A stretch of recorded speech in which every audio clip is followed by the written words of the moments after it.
Oh, okay. The flagello. Flagello. Right. Oh, this Look it up. This is I thought it was the Brussels sprouts. Well, that as well. That's what it does to you. It makes you play like a flute. Yeah, okay. There's a bit of a laugh here. This is PC going again, because Cambridge students are to be given the chance to opt out of appearing on public notices displaying their grades after campaigners claimed it could affect their mental health. The tradition of what they call class lists, as they were known, goes back for 300 years, and it sees exam results posted on boards outside the university's Senate House every year. The practice was seen to be the most efficient way of letting students know their results, and in recent years have been regarded as a way of celebrating their achievements. But campaigners have said that the lists are damaging to welfare. They trigger depression and promote a culture of shaming. Cambridge, a seat of spies. Did it work well for 300 years? Well, obviously it didn't, because they've some gits has come along and decided that Let's change all that. I don't. Well, yeah. What more than my job's worth? How about... This new generations coming along, relentlessly changing things. I mean, why can't we be stuck in the past? Absolutely right. Why can't we live our Victorian grandfathers' lives? Will Black Rod go on forever having the door slammed in his face? What bad manners! I think the ceremonial aspects of Parliament are somewhat... He's going to hammer on that door one day and it's going to come off its hinges, You do. Oh, I think they're wonderful. I think Black Rod and all the other idiosyncratic bits of Parliament, the woolsack, every aspect of it, I think is great. I love the tradition. Yeah, and it's the same with the old church. They all wander in holier than thou, don't they, in processions, holding all this stuff, So they should. Going back to this point, though... Yes, I wish you would. It is... It is tradition, which is great. Tradition is good. Yep. Okay? This sounds like between two There worlds. is a change, but one of the reasons, and people tend to overlook this, rather than mollycoddle all the time, it's a shaming aspect, isn't it? Yeah. Oh, I didn't do very well on this one, so next time, crikey, I'm not going to be at the bottom. Well, I'm going to work a bit harder. Now, I can remember being at the Radcliffe School, for any local listeners, in Wolverton, way back in 1972. I left there. Short trousers. And may well have been short trousers, I don't know, short something. And I can remember my physics teacher. I don't know whether I should name him. Yeah, go on, name him. Mr. Pine, Adja Pine. Anyway, he hated physics, which is a strange thing because I turned into an electrician, where physics is a rather large part of it. But anyway, I had a bit of a serious illness and I was in hospital for a lot and I missed a lot of time. And he got to the exam results and he started reading them all out and he got all the way down. He went, Slaymaker did not even bother to do the exam. I thought, well, there you go. Well, you couldn't if you weren't there. Well, I'd come back to school when they did the exam, but I'd missed a couple of months and Our physics teacher was a guy called Stevenson. Of course, he was called Rocket, which he loathed. Anyway, one guy, he was a nasty little man, and I remember one day, one guy banged into the door of the classroom where he was teaching, and he flew out, and he actually leapt off the ground and slung this slap around this guy's face and knocked the guy to the ground. No, he never got away with that in these days, would they? Quite rightly so, but he did this on more than one occasion. No, well, that's bad news, and I've seen maths teachers do that. Vicious little guy. Yeah, I don't think that's bad news at all. And this is where the start of discipline has fallen down. Because it's discipline and discipline, isn't it? Well, no. I mean, we had teachers. We had he was a physics teacher, actually, and he knew how to take a little tiny piece of chalk and turn round and get the pupil right on the forehead, every single time, and he knew which. Well, I think they must have gone to a school to learn how to do that. I think they did. Mr. Oakrind was the one at Moon Street School. Moon Street School. Moon Street School in Wolverton, now called Bushfield. He was like that. There'd be a momentary pause as he was writing on the blackboard. That's right, and it was as though his radar was just coming in. He would turn round, be straight between your eyes. Yeah. And it was treated, to be honest, that was treated as a laugh. Oh, yeah, it was. If he happened to have the blackboard the rubber thing. Oh, they were dangerous. Then in his hand, then it would be that'd be flying in your direction. Oh, what was nice though was when the teachers got you to put your hand out and they held your hand and slapped then they slapped the back of your. With the ruler. Well, mind you, I mean, I went to school with De La Salle brothers, you know, so to say no more than that. We had a teacher called Griffiths, a lovely old bloke. He looked like Hitler, had a little Hitler moustache and haircut, and he just really did look like Hitler. And he gave out hack cough sweets to people when they got the right answers.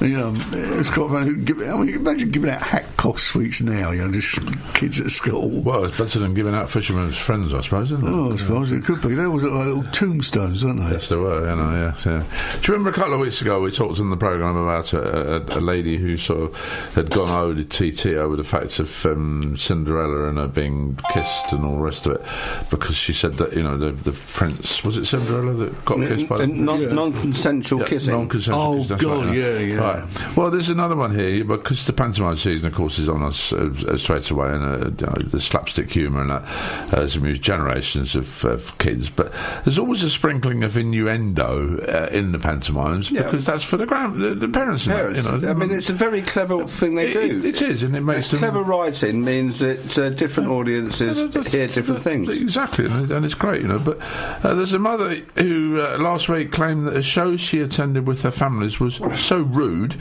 it wiped a smile right off her face. Natalie Wood said that Dick Whittington, starring the Doctor Who star John Barrowman, and the 80s TV double act The Crankies, contained disgusting lines and inappropriate behaviour. The whole show was very sexualised, she said. John Barrowman sat Jimmy Cranky on his knee and started fondling her breasts. He then took his hands off and she put them straight back on as if to say, I was enjoying that. We thought that was wrong. Being a female, the fact that it was supposed to be a schoolboy, it's just a step too far. Oh dear. Poor Natalie. Poor Natalie Wood. Poor old Natalie. She got half a page in the paper for that, didn't she? And Miss Wood, says it, a swimming instructor from Oldham, bought tickets for the weekend show at the Manchester Opera House. That was a treat for her fiancé Robert Titherington and her sister. They had 6 children with them, ranging the ages from 3 to 12. Well, Miss Wood, I think the 3-year-old probably hadn't got a clue what the pantomime was all about for a start, and the 12-year-old probably thoroughly enjoyed it, and probably enjoyed it a load more than you did, you know. I think we are becoming very precious about everything at the moment. Yeah. I mean, you know, quite honestly, almost anything you could do could be sexualised and twisted if you've got the warped enough mind. Well, this woman was apparently offended rather than amused by what she said. You've got to know this is going to... Thou dost complain too much, madam. Constantly smutty references Don't go and watch it. To Dick, you know, in Dick Whittington. And characters poking their fingers out of their trousers to pretend they were exposing themselves, you know. I mean, oh, come on, love. Sounds like she's a bored old spinster to me. Well, I don't know.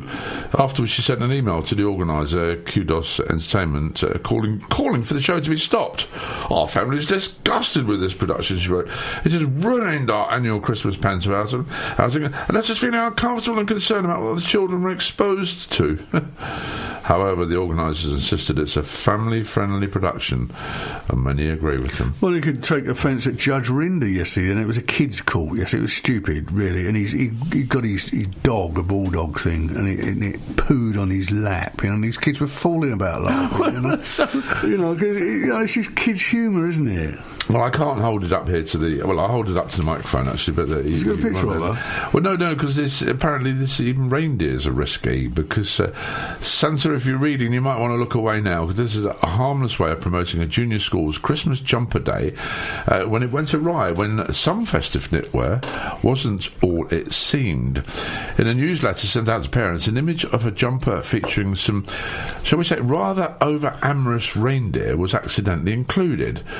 After amused parents of children at Hyde Park Junior School in Plymouth pointed out the unintentionally smutty image, embarrassed headmistress Tina Jackson had to issue an apology. She said, unfortunately, we didn't look closely enough at the picture.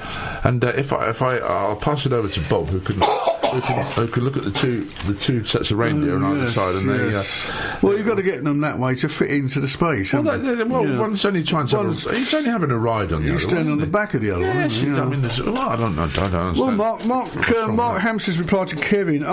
Going with Kevin. Mr. Pine was also my science teacher back at Radcliffe. I never really had anything to do with him. Okay, enlighten us on that. It does look like a fun time for reindeers, though, to be fair. It is, isn't it? Yeah. They're playing, aren't they? Yeah, of course they are. Yeah. Of course, all the Father Christmas jokes are coming out, and no doubt Bob and I will be on tomorrow morning. You know, Father Christmas looking out the window, and his wife says to him, "What's the weather like out there, dear?" He says, "I don't know. It looks like rain, dear." I think Father Christmas is in for a bad time, particularly if he brings his slat of the sky onto the ground, because they're now talking about charging per mile. I mean, you think how many miles Father Christmas does at Christmas. If he's going to pay for every mile he travels, he can't. The full presents, will he? He can't go into London now because of the congestion. Oh, God, no, it's not only that, it's a parking charge if you've got a diesel car. It's 4 times the cost. But it's okay because he's got an electric element to his vehicle which gives him a discount. And actually the parking meters on top of rooftops these days are very reasonable because they're Santa friendly. What about the deer, though? They're deer, aren't they? They are deer, aren't they? Yes. Venison's quite dear. This is just getting silly. Hey, listen, we talked about a supermarket. I don't know, which one did you say you went into? Tesco's or something? Sainsbury's, yeah. No. Oh, Sainsbury's. Yeah, it was fabulous. Sainsbury's, they double pricing policy at Sainsbury's Superstore. Do they? Some electrical products are twice the price charged by Argos, and Argos is owned by Sainsbury's. A Dyson Core-Free vacuum cleaner, for instance, came with a price tag at £325 at Sainsbury's, while in the same building it was on sale at £190 with Argos. The equivalent prices for a Breville Impressions kettle was £45 and £30. But they also charge more at the local Sainsbury's than they do at the main supermarket. Oh, yeah. Well, I once had a little part-time job putting the tickets into bags which went out on a daily basis to Tesco's stores. And, where sort of buy one, get one free and all this sort of thing. And out of all the stores, they graded their stores from 1 to 10. And the number one mark was the cheap Tesco's, where they were in sort of less affluent areas, shall we say. And number 10 was the ones in the more affluent areas. And the ones in the bags moving up from 1 to 10 would be buy one, get one free, etc. And the ones that went into bag 10 were, pay twice the price for the same thing. Yeah. Almost literally, Well, if you see somewhere like Finchley Road, I mean, I suppose or Mayfair or something, they've got very high rates and stuff, haven't they? Well, one of the tricks I found. I mean, I buy ice cubes in the packet because I'm continuing. I used to make them in the little bags and things like that. But it's far cheaper to go and buy a bag of ice at £99 or a pound. But if you go to Tesco's, main Tesco's, the big ones, a bag of ice is £1. If you go to the local Tesco's, a bag of ice is £1.50. Big difference, isn't it? But the ice in the main one is called, sort of, for instance, I don't know what it's called, but it's called just ice cubes, And the one at £1.50 is called polar ice. Because it's distilled water, probably. So, ice is ice, isn't it? Come on. No? Clearly not. No. It's 50 pence more. There is it's called deer ice. Yeah. Oh, dear. Ice. We're going back to deer jokes. No. Enough. No, Enough. I can't cope with it. What about the BBC then? What about them? Well, they're saying that they're going to put more religion on the radio and more diverse religion on the radio. Because they think that they're not reflecting the makeup of the audience and the country. Here we go again. Yeah. I'm opposed to that, definitely. How many languages are spoken in this country? I imagine a couple of hundred. No, more than that. Right, more than that. So why don't they cater? One show for everyone, all in order, all the different languages, done and sorted. Oh, God, miss my language. Absolutely mad. Got to wait another week. It's ridiculous. I personally believe all religions should be banned from all radio. So do I. I don't want somebody. Well, I don't. Somebody holier than thou giving me lectures in the morning about. No, if you want a Christian channel, it's fine, isn't it? Yeah, Why, you've seen some of these American ones with these nutcases on? Oh, these evangelist channels. Oh, dear they are just unbelievable. And the vicars on there, or priests, or whatever they call themselves, Preachers. Preacher, and they're going to damn you from this and damn you from that, and the Lord is going to reap his Hallelujah! Oh, they'd scare the pants out of a sane man. I was the son of a preacher man. That's a song from Dusty Springfield. I thought that was Billy Ray. No, Dusty Springfield. Dusty Springfield. Oh, right. Billy Ray might have done it as well. Oh, Billy. One of the points here, no matter what, whether religious programs